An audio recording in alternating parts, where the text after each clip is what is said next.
Hello and good afternoon, everybody. I'm going to do a couple quickies if I can possibly today. We're going to start with this one. Who's polling Michigan parents?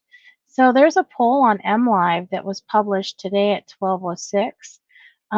Students take their seats in Marlo Bierman's fifth grade classroom at Holmes Elementary in Ypsi, the first day of school in Washtenaw County. It was Monday, August 30th. So that was per the Ann Arbor News. So Michigan parents were largely divided along political party lines in a poll asking them if masks should be required in the classroom, while the majority of parents believe it should be their choice to decide if their child wears one. The poll showed that 49.5% of Michigan public school parents believe all students and staff should be required to wear masks in the classroom, while 45.3 were opposed to a mask mandate. Polling was conducted by Glenn Gariff Group and commissioned, this is the important part because I'm going to explain to you why it is, by the K-12 Alliance of Michigan with a 4% plus or minus margin of error. Well, let's look at Glenn Gariff Group, if we can. What's their philosophy?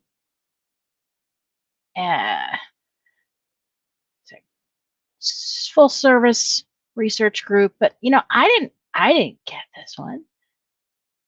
We believe good research is not partisan. Yeah, but funny. Guess who the K-12 Alliance of Michigan is? So they applaud the House supplemental plan, emphasize urgent need for budget certainty from Lansing. The Alliance Lansing needs to stop politicizing our kids' recovery. Spotlight on school crisis welcome, but talk must quickly turn to action. And here we go. They're nonpartisan, right? That's why a K-12 Alliance to Michigan House Republicans, students aren't political pawns. They applaud Pedo Joe for prioritizing K-12 education. This is a nonpartisan group. Well, we know that they didn't poll parents like me or you, because that number would have been just a little bit higher. Let's go back and finish that. So I just thought I'd share those little links with you.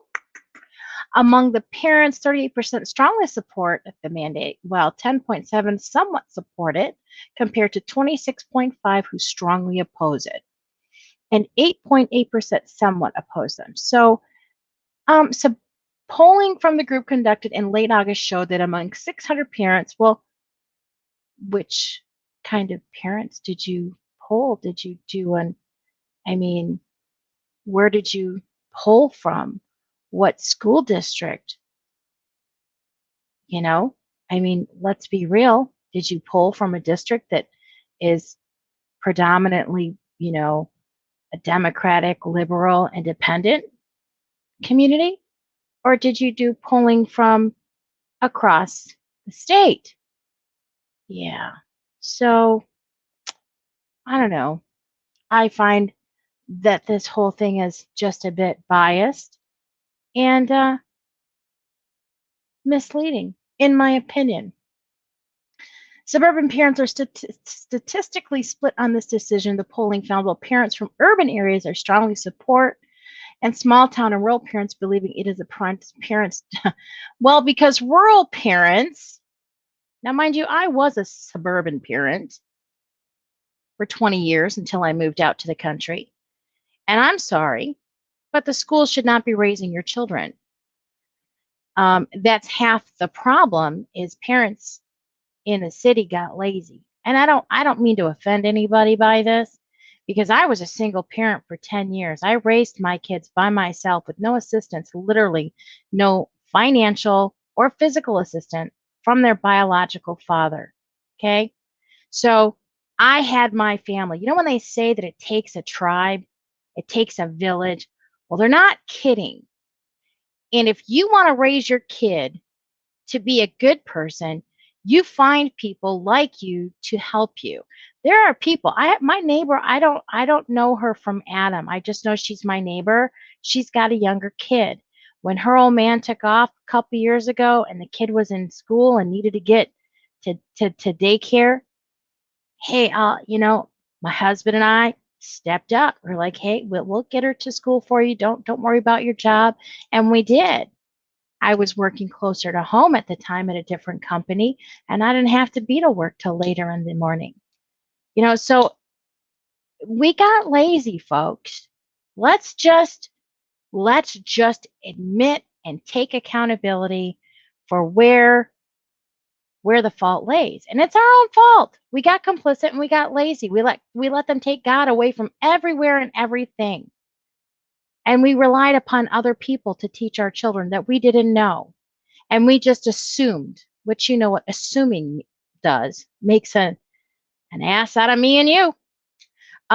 We assumed these people had the best interest of our children at heart, and they don't always. If you've been on TikTok and you've seen these teachers, these liberal Marxist teachers that want to indoctrinate your children to be Marxist, to be suicide bombers, is pretty much what they're teaching them to do. I mean, they're giving them extra credit to go to BLM and all of these, Marxist gatherings, while, kids who are doing as their parents are telling them and following, the rule of thumb is do unto others as you would have others do unto you, are being penalized in the school system. And they're finding them out. Just go to Project Veritas. You'll see what I'm talking about. But the thing is, we didn't do our research, and we just kind of like figured, oh, the government's going to take care of it. The school system cares. The school system never cared. Never. So that's my pop-up video for right now until I find something else. Have a great afternoon. Remember, be kind to others. We don't know what they're going through. You don't know the cross they bear. So be kind. Share knowledge. Knowledge is power. They want us stupid, afraid, and alone in a corner. Nobody puts baby in a corner. And remember, united we stand, divided we fall. We make mistakes. It's okay. Pick yourself up by your bootstraps and move the F on.